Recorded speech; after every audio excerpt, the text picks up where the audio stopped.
praktek kita hari ini untuk membuat pes Senapati ya, siap ya? Assalamualaikum warahmatullahi wabarakatuh. Waalaikumsalam warahmatullahi wabarakatuh. Jadi sesuai dengan yang kita buat di dalam tadi bahwa pembuatan pes Senapati dengan bahan dari tanaman atau buah-buahan yang ada di sekitar kita, harapannya adalah kita mampu mengendalikan hama dan penyakit pada budidaya tanaman secara ramah lingkungan. Untuk bahan yang kita butuhkan pada praktek kali ini ada 8 jenis yang memiliki fungsi masing-masing. Ini kita awali, adik-adik tolong dimasukkan untuk bahan rintang lengkuas ya. Nah ini, rintang lengkuas ini memiliki sifat antimikroba. Jadi kalau dimasukkan, kita ambil ekstraknya dicampur dengan yang bahan yang lain tadi. Ini dia bereaksi. Kemudian nanti bisa kita manfaatkan untuk mengendalikan hama dan penyakit.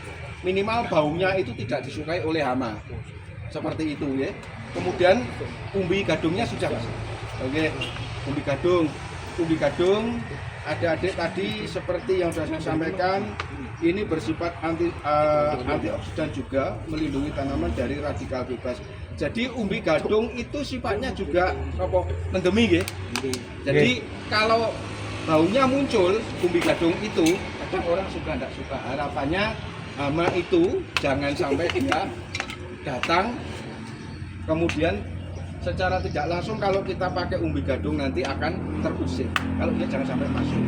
Kemudian yang bahan ketiga kita pakai daun mimba.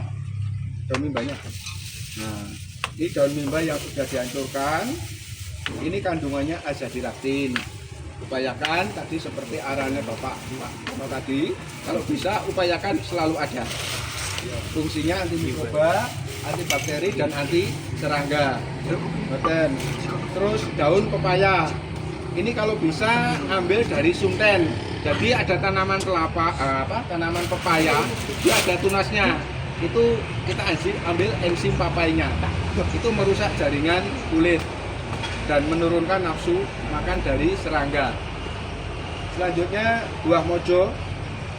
Buah mojo ini ada senyawa tanin, lemak, dia juga mendemi, tidak disukai oleh hama. Jadi kalau kena seperti ini sama gadung, ngapunten nggih, ulat, apa Mas? Istilahnya mendem itu ya. Kalau mendem itu berarti dia nanti akan bingung, sarafnya terganggu. Kalau terganggu dia tidak sempat makan itu tadi. Jadi capek dia. Namanya seperti itu. Selanjutnya buah jengkol, ini yang mengandung jengkolit asid, sudah dihancurkan Mas tadi. Oke. Jadi ini selain melawan radikal bebas, ini memiliki fungsi penting yaitu mengembalikan jaringan sel. Jadi jaringan sel yang rusak pada tanaman itu bisa pulih lagi. Minimal mendekati walaupun tidak 100%. Seperti misalnya pada batang, pada cabang, seperti itu nggih. Nah, selanjutnya kita pakai juga daun sirih. Daun sirih. Kamu dianjur ini, Bang. Nggih. Daun sirih itu adik-adik memiliki sifat selain antioksidan, anti stres. Tanaman bisa stres enggak? Nah, kadang kondisi perlakuan pestisida, perlakuan pupuk, kondisi iklim dan seterusnya, karena manusia, kita saja manusia bisa stres. Tanaman juga bisa. Nah, dengan penggunaan pestisida nabati yang berbahan dasar dari daun sirih ini, kita harapkan selain mengendalikan patogen penyakitnya, ini mampu mengembalikan secara fisik tanaman itu nanti tidak mengalami banyak stres. Dari perlakuan manusia, tanaman bisa stres. Kita kembalikan secara perlahan dengan menggunakan pestisida niki. Betul ya? Jelas ada pertanyaan? Kalau sudah jelas, kita lanjut yang ke-8, tembakau kawak. Nah ini ada racun nikotin. Ya. Jadi Pak, kenapa kita harus pakai tembakau yang kawak? Kira-kira seperti apa? Kandungan nikotinnya lebih banyak. Kandungan nikotinnya lebih besar. Justru kalau misalkan ada kadang kita ada yang perokok ya, orang merokok, itu rokok yang kita rokok itu dengan yang tidak, itu kalau mau dipakai sisa tembakonya, bagusnya jangan jadi rokok. Jadi misalnya kita rokok kretek, kemudian ada utisnya itu ya, nah kita pakai, kita kumpulkan, itu jauh lebih baik. Ini sudah mengalami banyak masa fermentasi secara alami. Jadi daun kawak itu, atau tembakau kawak itu fungsinya untuk mengendalikan hama dan penyakit. Ini bersifat racun, jadi racun saraf. Kemudian menyerang pernapasan, membuat sesak. Nah kalau sudah sesak, itu bisa bernapas yang namanya hama, itu nanti dia bisa terganggu aktivitasnya. Kemudian menurun tingkat ketahanannya, akhirnya lambat laun dia akan melemah dan mati. Betul ya? Nah adik-adik, sebagai perbandingan, kalau 1 kilo bahan itu kita gunakan 3 liter air. Kalau ini tadi misalkan jumlahnya 12 kilo misalnya berarti 36 liter. Kalau misalkan 16 kali 3 berarti 48. Betul ya? Selanjutnya kalau bahan sudah masuk maka air kita masukkan. Diaduk mas. Nah, ini. Nah seperti ini.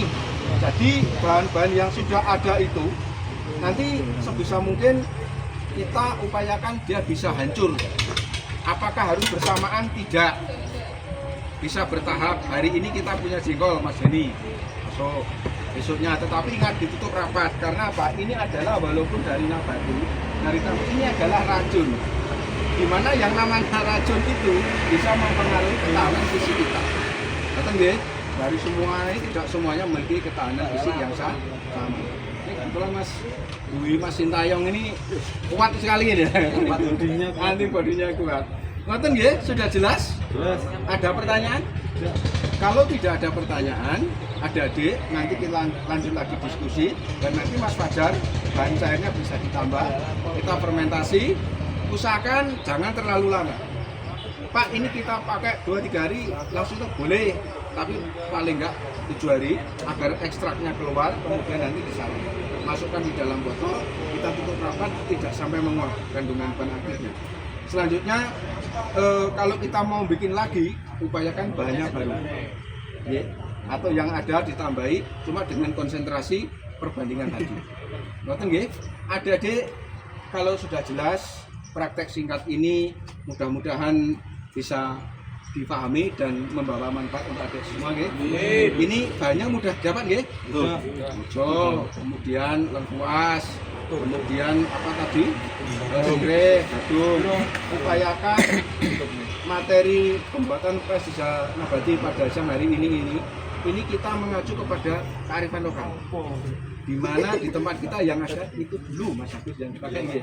Jangan kalau terkait tadi mimba, upayakan nanti minimal dalam satu ada tanaman mimba.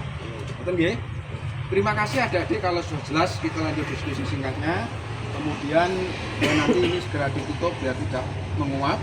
Jangan lupa nanti cuci tangan biar bersih. Terima kasih, selamat bekerja. Masih semangat selalu ya. Assalamualaikum warahmatullahi wabarakatuh. Beri tepuk tangan untuk kita semua. Semangat selalu. Petani ya. Mas nanti ditambah di sana ya.